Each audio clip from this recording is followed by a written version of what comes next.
Hey there everybody, and thanks for joining the channel. Just a quick video. I was going to do a quick summary. I actually tried the Fold 4 again. I went back to the Fold 4 a couple of days ago. Of course, I still have my iPhones, but I was going to give it one last opportunity. You know, this is the Fold is a niche phone, and you know, I mean, look at the real estate. Still can't get over it. But I want to tell you some of my things about it that turned me back to the iPhone, and I'm going to be returning this today to Best Buy.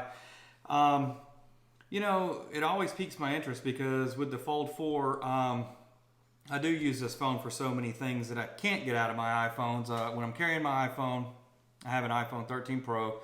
I haven't done the 14 thing yet, just not enough change, I guess. But when I'm carrying the iPhone, I have to carry an iPad. I don't have to, but I do. I carry an iPad, the pencil, my MacBook, and all that thing, and all that stuff. When I do have the Fold 4, I find myself carrying less items, which for me, like the older I get, the more simplistic I want life to be, except for tech, of course. But this just helps me actually. I use this as my Kindle. It's great as a Kindle. I use it for reading work stuff or Microsoft Teams at work, so it obviously works great with this. It works great with the iPhone too, but you can just see so much more and move stuff around so much better on the Fold 4. It does have S Pen support, as you know, so that kind of helps, and it kind of eliminates the need to have the iPad and the pencil. So it just cuts down on my work backpack. You know, I carry my MacBook still, just for longer emails and reports and things like that, and then also to just do different things, editing and things like that. I know you can do it on the phones, but it's just with my eyes, it's hard to see on these displays, even the big ones. But anyway, I thought I'd give you a heads up. I did try the Fold 4 again, and I'll tell you what's wrong and why I can't stick with it. So, for one, and this is something that Android's never been able to get past with the inclusion of iPhone in your friends' hands, because my thing of it is as everybody in the United States probably knows, most people, 75% probably at least, are on iPhones. So I have several groups and things like that are on iPhones, and believe me, we've tried everything. We do use iMessage for our typical MMS and SMS for most things. We're not using WhatsApp. I do use WhatsApp, but for normal conversations with my wife and friends and stuff, we use iMessage and regular SMS. You know, it happened a couple times just in the last week where you'll get, like, the group messages, they'll work. I don't know if it's like in bad signal areas or what, but I would see an alert come across my screen up at the top, and it says, hey, your friend just gave you a thumbs up, whatever.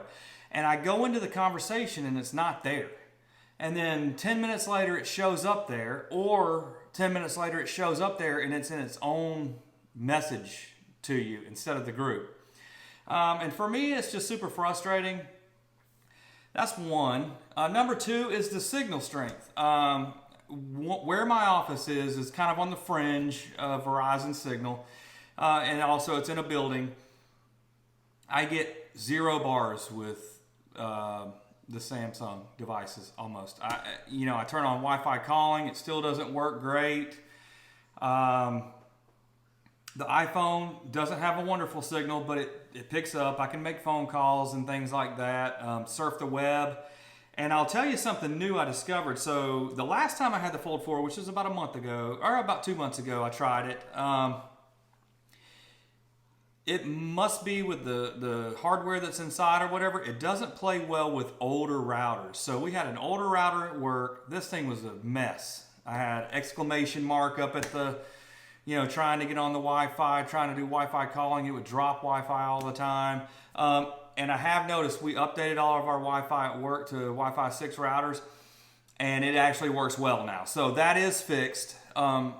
Still don't have that instantaneous messaging, even though I'm doing the Google messages and things like that. Still don't have the instantaneous messages like you do with iMessage.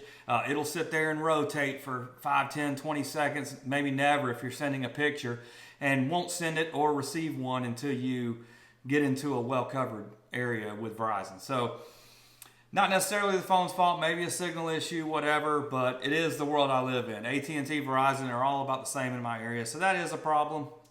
I do love the landscape with the messages where you can be on a message thread and still see your groups on the side. That's pretty awesome. Didn't have a problem with the battery life at all. The battery life's great. It lasted me all day easy. I drive a Tesla Model 3. It works great with the Tesla. Maybe a little bit better sometimes than the iPhone. Of course, I'm running betas and stuff on the iPhone, so sometimes it's a little glitchy, but just wanted to go over a couple things there. Outside of that, the cases are still trash for this thing. I mean, you can buy the Samsung cases and they add like twice as much bulk to them. I'm kind of a raw phone guy. I kind of use them for how they were made. They're beautiful like this, so that's kind of how I use them. But all the cases you get, even the slim ones, add a ton of bulk to them. It's already a fairly thick device, you know, in your pocket, and it's a brick, you know. The always-on display is obviously not as good as the iPhone 14s. They kind of give you a little bit more. I do like the notifications with Android and Samsung devices. But anyway, before I return it, I was just going to go over my few things that keep me from keeping this in my pocket. I'm always up for change. I do value iMessage and FaceTime. You know, my daughter FaceTimes me and to tell her, oh, hey, now you got to download, you know, Google Meet or Google Duo or whatever is kind of a pain.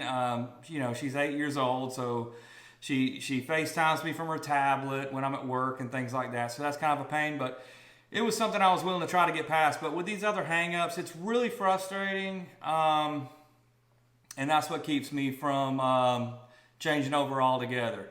Other than that, the ecosystem, Samsung's ecosystem is building up. They've got their computers, they got their tablets, which you can argue back and forth which one's better or worse.